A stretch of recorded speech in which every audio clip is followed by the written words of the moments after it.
السلام علی سید المرسلین وعلی آلہ واصحابہ واہل بیتہ واولیاء امتہ اجمعین۔ قال اللہ تبارک و تعالی فی القرآن المجید والفرقان الحمید هو الذی بعث فی الامیین رسولا منہم یتلو علیہم آیاتہ ویزکیہم ویعلمہم الکتاب والحکمہ۔ آمنت باللہ ورسولہ وصدق اللہ المولانا العظیم۔ بزرگوں، دوستوں اور عزیزوں، ہم اور آپ شعبان المعظم کے جمعے میں اللہ سبحانہ تعالیٰ کے حضور میں حاضر ہیں۔ یہ اپنے آپ میں بہت بڑی سعادت، بہت بڑا شرف ہے کہ اللہ تعالیٰ نے ہمیں اس امت میں پیدا فرمایا ہے اور اس امت کا گرویدہ بنایا ہے اور جمعہ عطا فرمایا ہے اور ہمیں جمعہ کی عزت کرنے کی توفیق عطا فرمائی۔ اللہ تعالیٰ اس کا بہترین اجر دیتا ہے اور ہمیں امید ہے کہ اللہ تعالیٰ ہمیں بھی عطا فرمائے گا۔ ہم اور آپ تلاوت کے موضوع پر آگے بڑھ رہے تھے۔ بہت سی باتیں ہم لوگوں نے تلاوت کے حوالے سے جانی اور سمجھی، لیکن بیچ بیچ میں کچھ ایسا موقع آ جاتا ہے کہ اس پر گفتگو کرنا ضروری ہوتا ہے تاکہ اس موقع کی بھی قدر و منزلت ہو سکے۔ ابھی کا موقع شعبان سے متعلق ہے اور شب برات بالکل سامنے ہے، اس لیے مناسب اور موضوع یہی ہے کہ شب برات پر کچھ باتیں ہو جائیں تاکہ آنے والی متبرک رات کی برکتوں سے ہم محروم نہ رہ جائیں۔ سب سے پہلے تو یہ جاننا چاہیے کہ شب برات یا لیلۃ البرات، براعت کی رات، براعت عربی میں کہتے ہیں نجات کو، چھٹکارے کو، بخشش کو، معافی کو۔ براعت کے معنی ہے کہ کوئی شخص کسی چیز میں جکڑا ہوا ہو، بے چین ہو، گرفتار ہو، اس پر الزامات ہوں، اس پر بہت سی چیز کی پکڑ ہو اور وہ اس پکڑ سے حیران و پریشان ہو، الجھا ہوا ہو، دن رات اس پریشانی میں ہو کہ کیسے اس بندھن سے باہر نکلیں، کیسے ہم پکڑ سے باہر نکلیں، اپنے اوپر الزامات سے خود کو کیسے بری کرائے کہ میرے اوپر سے الزامات ہٹ جائے اور چھٹکارا ملے ہم کو، میرے گناہوں کی، میری غلطیوں کی بخشش کیسے ہو جائے۔ اس فکر میں پریشان آدمی کو جب نجات ملے تو اس نجات کو، چھٹکارے کو، خلاصی کو، رہائی کو براعت کہتے ہیں۔ یعنی یہ رات ایسی رات ہے جس میں اللہ تبارک و تعالیٰ نے براعت اور چھٹکارے اور نجات کے لیے ترکیبیں بتائی ہیں، وقت بتایا ہے، ساعت بتائی ہے اور طریقہ اور سلیقہ سکھایا ہے۔ حدیث کی کتابوں میں حضور صلی اللہ علیہ وسلم کے اقوال، افعال اور صحابہ کے افعال لگاتار نقل ہوئے ہیں۔ شعبان کے مہینے سے متعلق 3 باتیں ہمیں ملتی ہیں بڑی اہم۔ پہلی بات جو بالاتفاق ہے، اس پر کوئی اختلاف نہیں ہے، وہ یہ کہ سرکار دو عالم، ہم سب کے مولا، ہم سب کے آقا سیدنا محمد الرسول اللہ صلی اللہ علیہ وآلہ وسلم شعبان کے مہینے میں کثرت سے روزہ رکھا کرتے تھے، خوب روزہ رکھتے۔ بعض دفعہ ایسا لگتا کہ اب روزہ چھوڑیں گے ہی نہیں، اور پھر چھوڑ بھی دیتے، ایسا چھوڑتے کہ ایسا لگتا کہ اب رکھیں گے ہی نہیں۔ یہ دونوں باتیں سرکار دو عالم سے شعبان میں بالاتفاق، بغیر کسی اختلاف کے ثابت ہیں اور محفوظ ہیں۔ یہ روایت بھی موجود ہے کہ سرکار دو عالم صلی اللہ علیہ وسلم سے پوچھا گیا کہ یا رسول اللہ صلی اللہ علیہ یا رسول اللہ، آپ کے کثرت سے روزہ رکھنے کا شعبان میں کارن کیا ہے، کاؤس کیا ہے، وجہ کیا ہے؟ کوئی وجہ تو ہوگی، کوئی حکمت تو ہوگی۔ تو سرکار دو عالم کا جو جواب آیا وہ بڑا امپورٹنٹ ہے، بڑا اہم ہے، ہم سب کے لیے بے حد قابل غور ہے، قابل عمل ہے، قابل فکر ہے کہ سرکار دو عالم صلی اللہ علیہ وسلم نے فرمایا کہ اس مہینے میں، شعبان کے مہینے میں، انسان کا عمل اللہ تبارک و تعالیٰ کے آگے پیش کیا جاتا ہے، اعمال کی پیشی ہوتی ہے، کنڈکٹ کی پیشی ہوتی ہے۔ یوں تو عمل پیش ہوتا رہتا، لیکن اس مہینے میں ایک خاص بات یہ ہے کہ اللہ کے حضور میں فرشتے جو ڈیوٹی پر متعین ہیں، جیسا کہ ہم جانتے ہیں کہ 2 فرشتے یہاں ہیں، آج ایک فرشتہ دروازے پر موجود ہے جو آنے والوں کا نام لکھ رہا ہے، ان کی جزا لکھ رہا ہے۔ پتہ نہیں کتنے فرشتے ہیں، کیا نظام اللہ تعالیٰ کا ہے۔ چھوٹی سی حکومت کوئی چلاتا ہے تو حاکم کوشش کرتا ہے کہ پوری نظر رہے حکومت پر،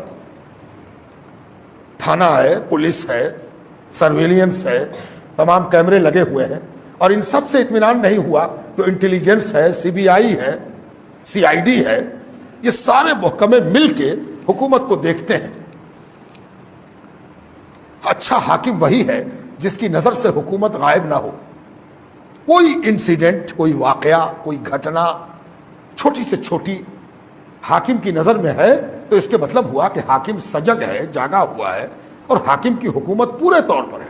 اور اگر یہی نظام ڈھیلا پڑ جاتا ہے تو حکومت کی نظر سے چیزیں اوجھل ہو جاتی ہیں اور ایک دن حکومت الٹ جاتی ہے، اس لیے کہ حکومت کو معلوم ہی نہیں ہے کہ میری حکومت میں کیا ہو رہا ہے۔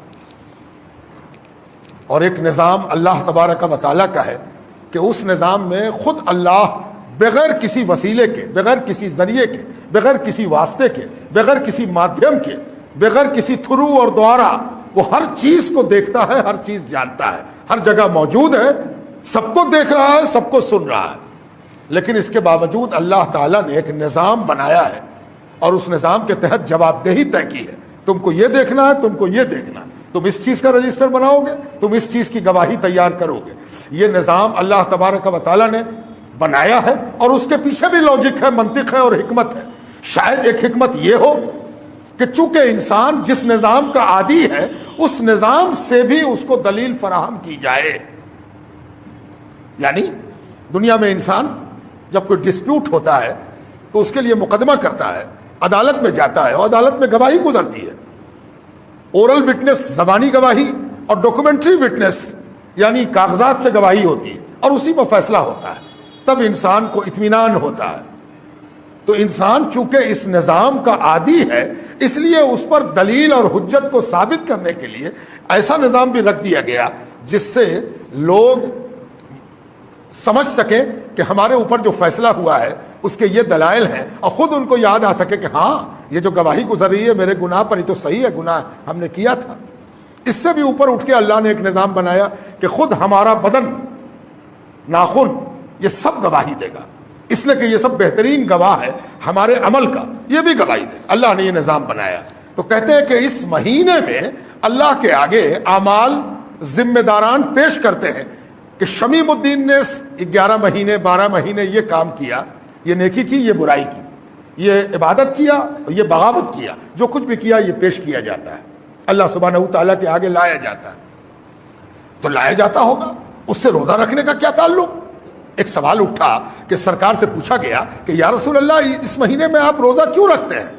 تو جواب میں سرکار نے فرمایا اس مہینے میں اعمال پیش کیے جاتے ہیں، تو اس سے روزے کا کیا تعلق؟ اب آگے کا جملہ سرکار دو عالم کا سنیے، اور اس سے ایک بڑی بات نکل کے سامنے آتی ہے، اور وہ یہ کہ سرکار دو عالم نے فرمایا کہ مجھے یہ پسند ہے، مجھے یہ اچھا لگتا ہے، میں اس کو بہتر سمجھتا ہوں، میں یہ اچت سمجھتا ہوں کہ جب میرا عمل پیش کیا جائے، جب میرے بارے میں گفتگو ہو اللہ کے آگے، جب میرا تذکرہ چھڑے، جب میرے اوپر قدرت کی نگاہ ہو کہ اچھا اس کا عمل، اچھا اس کا معاملہ، اچھا اس کا کیس، اچھا اس کا سی آر، اچھا اس کی سروس بک، جب یہ پیش ہو تو اس حال میں پیش ہو کہ جب اللہ کی نظر باضابطہ میرے اوپر پڑے، یوں تو اللہ کی نظر میں سب چیز ہے، لیکن جب عمل پیش کیا جائے اور نظر قدرت میرے اوپر ہو تو ہم حالت روزہ میں ہوں۔ اللہ اکبر، جس وقت میرا تذکرہ چھڑے تو میں صائم ہوں، روزے دار ہوں۔ اس سے ایک بات اور سمجھ میں آئی کہ شاید روزہ ایک ایسی عبادت ہے، اتنی بڑی عبادت ہے، اللہ کے رسول نے یہ کیوں نہیں کہا کہ اس وقت میں نماز پڑھتا رہوں، میں حج کرتا رہوں؟ یہ بھی تو کہہ سکتے تھے۔ اللہ کے رسول نے جب روزے کا تذکرہ کیا تو اس سے ایک بات سمجھ میں آئی کہ روزہ ایک ایسی عبادت ہے جو روزہ رکھنے والے کی کمیوں کو نیکیوں سے بدل دیتی ہے۔ روزہ ایک ایسی عبادت ہے کہ جب کسی کا فیصلہ لیا جا رہا ہو، کسی کے بارے میں کوئی نرنے ہو رہا ہو کہ کیا کیا جائے، ایسی حالت میں جس کے بارے میں فیصلہ ہو رہا ہو اگر وہ روزہ رکھے ہوئے ہے تو اللہ کی مہربانی ہی ہوگی، اللہ کا عذاب نہیں ہوگا۔ اس لیے اس مہینے میں جو روزہ رکھنے کی وجہ سرکار دو عالم نے بتائی۔ اب دوسرا سوال اٹھا کہ اس مہینے میں کوئی خاص دن بھی ہے، کوئی خاص ساعت بھی ہے، کوئی خاص گھڑی بھی ہے، تو اب بحث اٹھی کہ وہ کون سی گھڑی ہے۔ تو پھر دوسرا چیپٹر کھلا کہ اس مہینے میں وہ کون سی ساعت ہے، تب پھر حدیثیں ملنے لگی، کچھ حدیثوں میں وضاحت کے ساتھ اشارہ مل گیا کہ سرکار دو عالم صلی اللہ علیہ وسلم نے حکم دیا کہ 15 کی رات یعنی شعبان کی بیچ والی رات، پورے مہینے کو 2 حصے میں جو رات بانٹ دے برابر برابر، 1 سے 14 اور پھر بیچ میں 15 اور پھر 16 سے 29 یا 30، تو بیچ والی رات، نصف رات جو بالکل آدھا کر رہی ہو شعبان کو، اس مہینے کی آدھا آدھا بانٹنے والی رات، تو وہ کون سی رات ہے؟ شب 15 کا دن آنے سے پہلے جو رات آئے، اس رات میں کیا کیا ہوتا ہے؟ 2-3 باتیں حدیث سے پتہ چلی۔ پہلی بات یہ پتہ چلی کہ یہی وہ رات ہے جس میں امر حکیم تقسیم ہوتا ہے، اللہ کا حکم تقسیم ہوتا ہے۔ کس کو؟ ذمہ داران فرشتوں کو، ملائکہ کو رات میں ڈیوٹی تقسیم ہوتی ہے۔ یہ ڈیوٹی کب تک کے لیے تقسیم ہوتی ہے؟ اگلے شعبان تک کے لیے، اگلی شب برات تک کے لیے ڈیوٹی تقسیم کی جاتی ہے۔ یہ بڑا امپورٹنٹ وقت ہوتا ہے۔ یہ وقت اس لیے امپورٹنٹ ہوتا ہے کہ ہم کیا کرتے ہیں؟ ہم سوچتے رہتے ہیں کہ 1 تلہ بنا لیا، 1 تلہ اور بنانا ہے۔ ہم سوچتے ہیں کہ شادی اگر ہم ربیع الاول میں کر لیتے ہیں تو اچھا رہے گا، نہیں عید میں کر لیتے ہیں۔ پھر ہم سوچتے ہیں نہیں ذرا گھومنے جائیں گے، بچوں کو لے کر ادھر جائیں گے ادھر جائیں گے۔ ہم سوچتے ہیں اچھا یہ والی زمین ہم خرید لیتے ہیں۔ اس طرح کے فیصلے ہم کرتے ہیں، سب کرتے ہیں، سب لوگ کرتے ہیں۔ لیکن اس طرح کا فیصلہ کرنے والا یہ نہیں جانتا ہے کہ یہ جو سوچ رہا ہے کہ ہم ایسا کریں گے، کیا یہ ایسا کر پائے گا؟ اس دن یہ فیصلہ ہوتا ہے، اس رات جو آنے والی رات ہے لیلۃ البرات، اس میں یہ فیصلہ کر دیا جاتا ہے کہ کسے زندہ رہنا، کس کے لیے موت ہے اور کب ہے، مرنا کب ہے۔ اس کی تاریخ اللہ کو تو سب معلوم ہے۔ ملک الموت کو، موت کے جو فرشتے ہیں، ان کو شب برات کے روز پروانہ کٹ کے مل جاتا ہے۔ لو یہ اس سال کا پروانہ ہے کہ کون کس کا بیٹا، کس کی بیٹی، کب کہاں اس دنیا سے رخصت ہوگی، تم کو روح نکالنی ہے، لو یہ تم کو پروانہ کاٹ کے دے دیا گیا۔ کس کو کامیابی ہوگی، کس کو نامرادی ہوگی، کون سرفراز ہوگا، کون برباد ہوگا، اس کا فیصلہ شب برات کی رات میں ہو جاتا ہے۔ دوسری بات کہ جب فیصلہ ہو جاتا ہے تو یہ تو بڑی ڈراؤنی رات ہے، گھبرانے والی رات ہے، پتہ نہیں کیا فیصلہ ہوگا، فیصلے کا علم بھی ہم کو نہیں ہونے والا۔ یہ تو بہت سراسیمگی سحرن ہو جائے، ڈر معلوم ہو۔ اللہ تبارک و تعالی کوئی ایسا موقع پیدا نہیں فرماتا جس میں ڈر کے ساتھ امید نہ ہو۔ یہ اللہ کی مہربانی ہے، بہت بڑی مہربانی۔ سبقت رحمتی علی غضبی، اللہ تعالیٰ نے خود کہا ہے کہ میرے غضب پر، میرے غصے پر، میرے جلال پر، میرے عذاب پر میری رحمت سبقت لے گئی۔ یعنی اگر ڈر کا معاملہ ہے تو اس سے زیادہ امید کا معاملہ بھی اللہ تعالیٰ نے رکھا ہے۔ ڈر اور امید، ہم سے کہا گیا ہے کہ نہ تو امید کو زیادہ کرو نہ ڈر کو کم کرو، ڈر بھی ہو امید بھی ہو، تاکہ تم بیلنس رہو، سنتولت رہو، تمہارے شخصیت میں، تمہارے ویکتتو میں سنتولن، بیلنس بنا رہے۔ اور بیلنس کیسے ہوگا؟ اللہ کا ڈر بھی ہو، اللہ سے امید بھی ہو۔ جس کے اندر یہ پایا جائے گا وہ سنتولت ہوگا۔ تو کہتے ہیں کہ اس رات میں یہ تو بڑی ڈراؤنی بات ہے کہ ہمارے بارے میں کیا فیصلہ ہوگا، ہو گیا ہوگا شب برات میں ہوگا۔ امید کا پہلو یہ ہے کہ اللہ کی نظر تو ہر وقت ہوتی ہے ہم پر، لیکن سالوں بھر ایک وقت ایسا ہے جب اللہ تبارک و تعالیٰ کی نظر رحمت، نظر مہربانی، کرپا کی درشٹی خاص طور پر ہوتی ہے۔ وہ کس وقت ہوتی ہے؟ سالوں بھر ہوتی ہے۔ کب ہوتی ہے؟ رات کے آخری پہر میں۔ رات کا آخری پہر، وہ کون سا پہر ہوتا ہے؟ جس وقت ہم سحری کھاتے ہیں، سحری کھانے کے سراؤنڈنگ میں، سحری کھانے سے آدھا ایک گھنٹہ پہلے سے لے کے سحری کھانے تک یہ جو وقت ہے، یہ وقت وہ وقت ہے جب اللہ تعالیٰ اپنے بندوں پر ایک نظر ڈالتا ہے، نظر رحمت۔ دیکھیں کون کون غافل ہے اور کون کون حاضر ہے۔ اسی لیے جو تہجد کا وقت ہے، اللہ کو یاد کرنے کا وقت ہے، جب کوئی نہیں دیکھتا، صرف اللہ دیکھتا ہے اور بندہ کرتا ہے، وہ وقت خاص ہے۔ اس وقت میں روزانہ اللہ تعالیٰ نظر فرماتا ہے۔ اسی لیے جب کسی کو بڑی بپتا پڑ جائے، پریشانی پڑ جائے، یا کسی کو شوق ہو کہ اللہ کی قربت میں اضافہ کریں، اللہ سے نزدیکی میں اضافہ کریں، توبہ کریں، اللہ سے قریب ہوں، اللہ کی رحمت سے قریب ہوں، تو اس کو کیا کرنا چاہیے؟ رات کے آخری پہر میں بغیر ہلہ کیے بغیر کسی کو آگاہی کیے اللہ کے آگے سر کو دھرنا چاہیے، نماز پڑھنی چاہیے، تہجد پڑھنی چاہیے، یہ سالوں بھر۔ لیکن ایک رات ایسی ہے، حدیث پاک سے یہ علم ہوتا ہے کہ ایک رات ایسی ہے جس میں سالوں بھر کا یہ وقت، آخری پہر والا وقت، اس میں اضافہ کیا جاتا ہے، اس کو بڑھا دیا جاتا ہے۔ اور کیسے بڑھایا جاتا ہے کہ ادھر سورج غروب ہوا، مغرب کی نماز ہوئی، نماز ہو رہی ہے اور نظر رحمت دنیا پر ہو گئی۔ اب جو آخری پہر میں اللہ تعالیٰ کی نظر رحمت ہوتی تھی وہ شب قدر کو مغرب سے ہوگی تا وقت کہ فجر کا وقت ہو جائے، فجر کا وقت تمام ہو جائے، فجر کی نماز ہو جائے، اس وقت تک، یعنی لیلۃ البرات، شب برات ایسی رات ہے جس میں پوری رات اللہ کی نظر رحمت انسان کی جانب، دنیا کی جانب ہوتی ہے۔ نظر تو ہر وقت ہے، تو نظر رحمت اور نظر میں کیا فرق ہے؟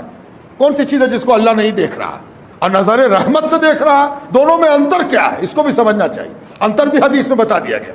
انتر کیا ہے؟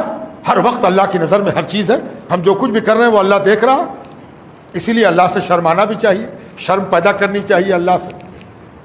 تب نظر رحمت کا کیا فرق ہے؟ فرق یہ ہے کہ جب اللہ تعالیٰ نظر رحمت سے دیکھتا ہے تو آواز دیتا ہے، پکارتا ہے، ندا کرتا ہے، طلب کرتا ہے، متوجہ کراتا ہے، اٹینشن کراتا ہے، ساودھان کراتا ہے۔ کیا ساودھان کراتا ہے؟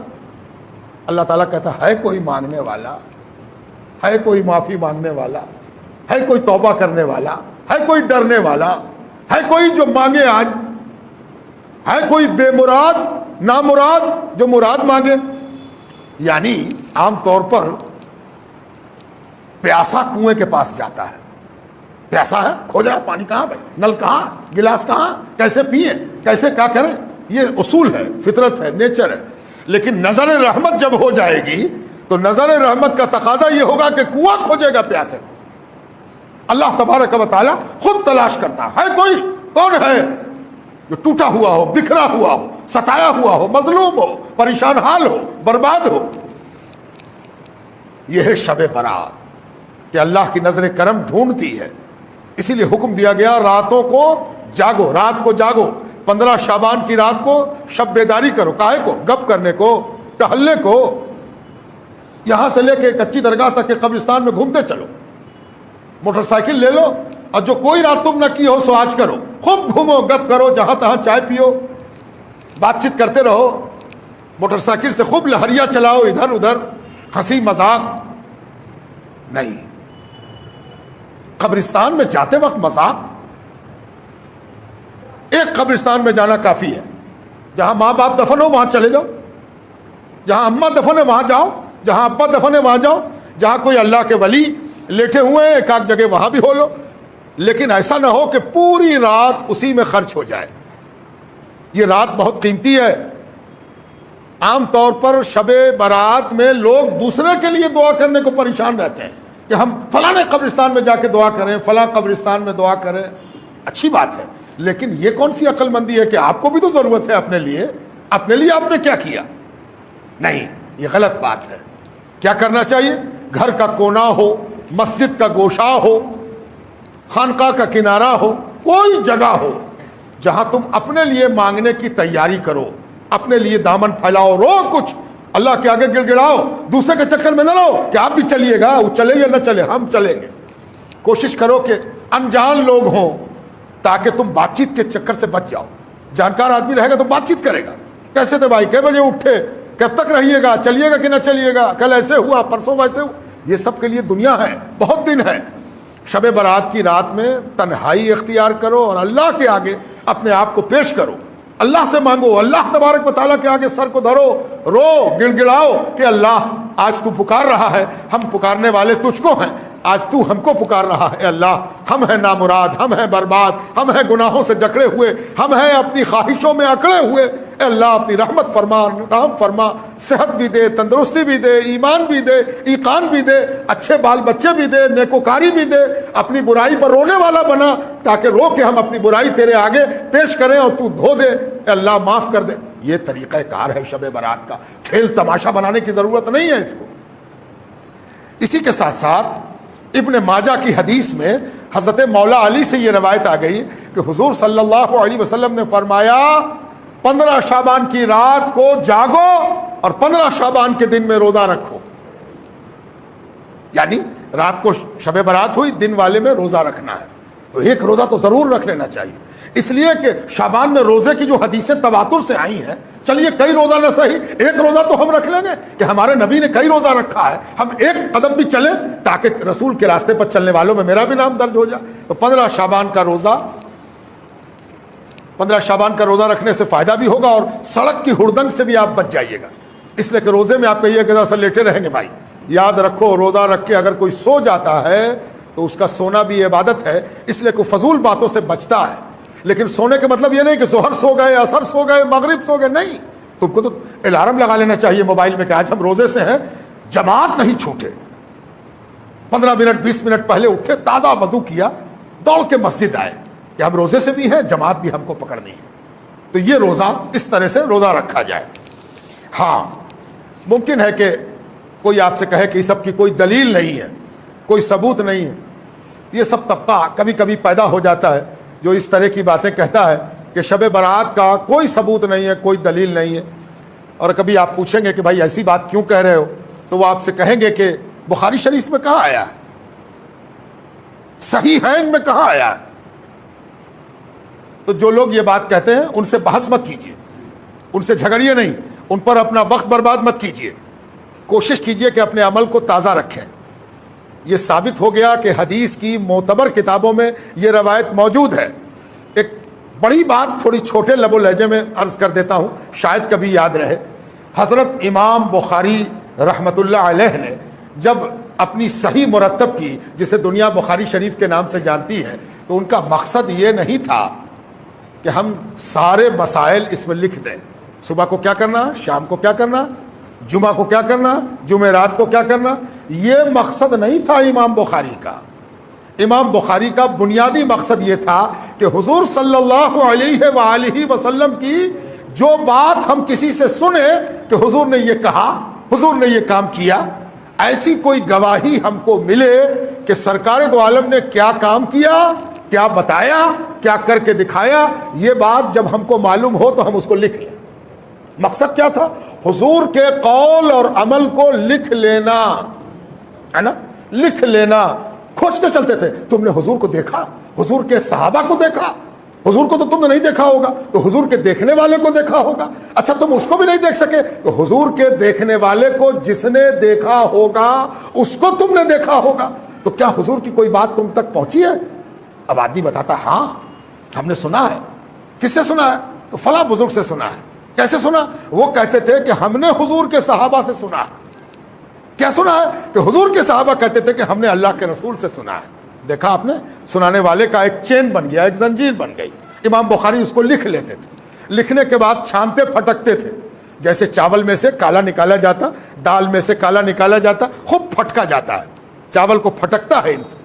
آج کل تو چنا ہوا چاول آتا ہے، اس لیے پھٹکنا نہ عورت جانے نہ مرد پہچانے. لڑکے کو کہیے کہ چاول پھٹکا جائے گا تو لڑکا کہے چاول پھٹکنا کیا ہوتا ہے. یہ سب دور ختم ہو گیا. لیکن ہم جانتے ہیں کہ کسی چیز کو صاف کرنے کے لیے اس میں ملی ہوئی غیر ضروری چیزوں کو ہٹایا جاتا ہے، تب وہ چیز صاف ہوتی ہے.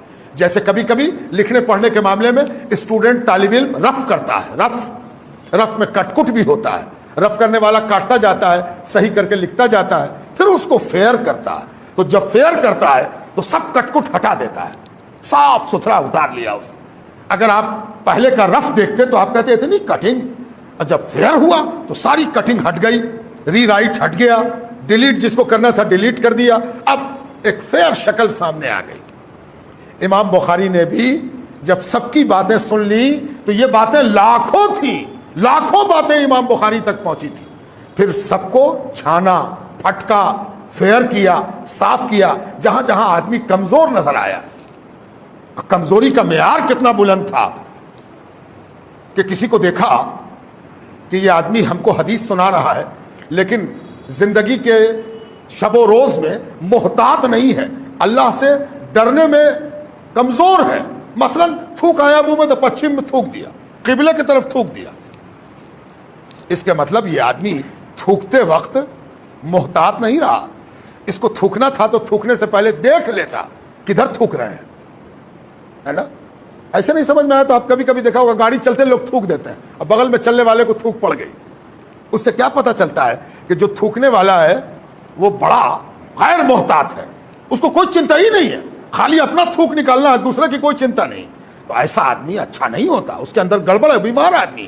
اسی طرح جو قبلے کی عزت کرتا ہے، میرا قبلہ ہے، ادھر پیر نہیں کریں گے، اس منہ پیشاب نہیں کریں گے، ادھر پیٹھ کر کے بھی پیشاب نہیں کریں گے، وہ تھوکنے میں بھی احتیاط برتتا ہے۔ تو جب تھوکنے میں کوئی احتیاط برتے کہ قبلے کی طرف نہیں تھوکیں گے، تو اس کے مطلب یہ ہے کہ جب وہ زندگی میں اتنا محتاط ہے تو نبی کا قول بھی بڑے احتیاط سے سناتا ہوگا، اس کی بات نقل کی جائے۔ تو امام بخاری نے ایسے حدیثیں نقل کی، لیکن امام بخاری کا یہ دعویٰ نہیں ہے کہ ہر بات ہم نے لکھ دی، نہیں، ہر بات لکھ دینے کا دعویٰ نہیں کیا انہوں نے یہ دعویٰ کیا کہ ہم نے جو کچھ لکھا ہے وہ چھان پھٹک کے لکھا ہے، جو چیز نہیں لکھا اس کے بارے میں ممکن ہے کہ میرے پاس کوئی صحیح بات نہیں پہنچی ہوگی، اسے نہیں لکھا۔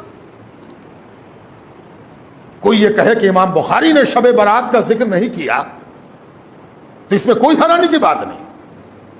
انہوں نے یہ بھی تو ذکر نہیں کیا کہ شب برات کا کوئی ثبوت نہیں، کوئی دکھا دے کہ بخاری شریف میں امام بخاری نے چیپٹر بنایا کہ شب برات کا کوئی ثبوت نہیں اور دلیلیں لائے کہ فلاں بڑے آدمی نے کہا کہ شب برات کی کوئی اہمیت نہیں، فلاں صاحب سے ہم کو معلوم ہوا کہ شب برات کا کوئی مہتو نہیں۔ ایسی کوئی روایت امام بخاری نے نہیں لائی، تو اگر مثبت نہیں لائی تو منفی بھی نہیں لائی۔ اور کسی چیز کا انکار تب مانا جائے گا جب انکار کر دیا گیا ہو۔ اسی لیے بہت سی باتیں ایسی ہیں جس کا ثبوت بخاری سے نہیں ملے گا، تو نہیں ملے گا تو کیا ہوگا، دوسری حدیث کی کتابوں میں موجود ہے۔ اس لیے جو لوگ عمل کرتے ہیں ان کو عمل کرنا چاہیے۔ یہ عمل اللہ کو راضی کرنے کے لیے کیا جاتا، آدمی کو راضی کرنے کے لیے نہیں کیا جاتا۔ دوسری بات یہ کہ جو بھی عمل شب برات میں کیا جاتا ہے اس میں دو طرح کا عمل ہے، ایک وہ جو اللہ رسول سے ثابت ہے، دوسرا وہ جو ہم اپنی مرضی سے کرتے ہیں۔ تو جو مرضی سے کرتے ہیں اس کے تو ہم آپ جواب دیں، پٹاخہ چھوڑ رہے ہیں، خوب رات بھر گھومتے رہے، یہ سب اپنی منمانی ہے جو ہم کر رہے ہیں، تو منمانی کا جواب اپنا اپنا دیجیے گا، جتنا گھومے ہیں رات بھر اس سب کا جواب دیجیے گا۔ آہا ہی مذاق کھیل، ایک قبرستان سے وہ قبرستان، وہ قبرستان سے وہ، پورے پٹنے کا قبرستان ہم گھوم گئے، اس سب کا جواب ہم کو دینا ہوگا۔ پٹاخہ چھوڑا، اس کا جواب ہم کو دینا ہوگا۔ لیکن اس کے مقابلے میں اگر آپ نے رات کو اللہ کے آگے رو کے گڑ گڑا کے کاٹا، ایک قبرستان میں گئے، کسی ایک قبرستان میں جہاں اماں ہو ابا ہو، ہاں اماں ابا اگر دو جگہ ہیں تو دونوں جگہ ہو لیجیے، اس سے زیادہ نہیں، تاکہ آپ اپنا وقت اللہ کے آگے گزار سکیے، اس کی بھی کوشش ہونی چاہیے۔ ہم قبرستان جانے سے منع نہیں کر رہے ہیں، کون منع کرے گا؟ جب ثابت ہے کہ سرکار دو عالم گئے تھے، تو سرکار دو عالم جب گئے تھے تو آپ کو بھی جانا چاہیے۔ لیکن سرکار دو عالم کیسے گئے تھے؟ حضرت عائشہ نے ان کو کس حال میں دیکھا؟ قبرستان عبرت پکڑنے کی جگہ ہے، قبرستان کو غور سے دیکھے آدمی، ہاں ہی موم بتی جلانے میں زیادہ وقت نہ لگاوے، اس نظر سے دیکھے کہ ہم بھی تو یہی ہوں گے۔ اے اللہ پاک بخش دے، معاف کر دے کہ ہم جہاں بھی رہیں اگر تیری بخشش کے ساتھ رہیں گے تو سب اچھا ہوگا۔ موم بتی تو قبر والے کے لیے نہیں جلایا جاتا، یہ بڑی بے وقوفی ہے۔ موم بتی اور اگربتی کے لیے لوگ پریشان ہیں۔ موم بتی اگربتی کا تعلق قبر سے نہیں ہے، موم بتی اس لیے جلائی جاتی ہے کہ کوئی باہر سے آئے تو اس کو روشنی مل سکے، قبر پر نہ چڑھ جائے۔ اگربتی اس لیے جلائی جاتی ہے کہ لوگ آ رہے ہیں خوشبو پھیلے، مردے کے لیے جو دنیا سے چلا گیا ہے، دنیا سے رخصت ہو گیا ہے، اس کو تمہارے بتی کی ضرورت نہیں ہے، اس لیے بہت پریشان۔ موم بتی چھوٹ گئی، اور موم بتی چھوٹ گئی تو کیا ہوا؟ تم تو موجود ہو، پریشان ہے، موم بتی جلانا ہے۔ کبھی سوچا نہیں کہ موم بتی کس لیے جلا رہے ہیں؟ اگر قبرستان میں چاروں طرف بتی مناسب جل رہی ہے، کوئی ضرورت نہیں موم بتی کی۔ موم بتی کاہے کو جلا رہے ہو؟ موم بتی تب جلایا جاتا تھا جب قبرستان میں روشنی نہیں ہوتی تھی، لوگ موم بتی لے کے جاتے تھے، جلاتے تھے تاکہ آنے جانے والے کو آسانی۔ سب کو سمجھو، یہ بات سمجھنے کی ہے، بے وقوفی کی بات نہیں کرو۔ دوسری بات یہ کہ آج اس بار موقع ایسا ہے کہ ہو سکتا ہے کہ کہیں پر چھیڑ چھاڑ ہو جائے، ہر جگہ ہر کمیونٹی میں گڑبڑ لوگ موجود ہوتے ہیں، کوئی واقعہ حادثہ ہو جائے، اس سے اپنے آپ کو بچاؤ، اللہ کی یاد میں لگے رہو، اور دوسرے دن کے روزے پر زیادہ زور دو، موم بتی پر کم، روزے پر زیادہ۔ اللہ کے آگے گڑ گڑانا ہم سب کی نجات کا سبب بنے۔ اللہ تعالی ہم سب کو معاف فرمائے۔